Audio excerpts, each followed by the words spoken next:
Today we'll be making a tasty tomato basil soup. Canned soups are typically flavored with a lot of salt.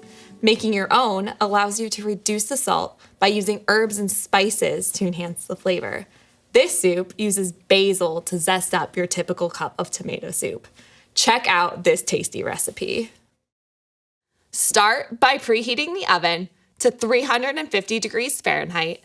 Place the tomatoes, cut side up, on the baking sheet and drizzle with 2 tablespoons of olive oil.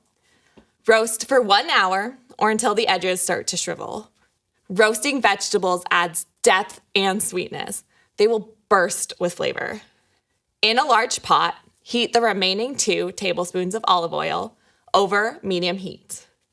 Add onions, carrots, and garlic and cook for about 8 minutes or until soft. Add in tomatoes, vegetable broth, vinegar, thyme, and basil. Cover and simmer for 20 minutes. Depending on your texture preference, you can leave the soup as it is or blend until smooth.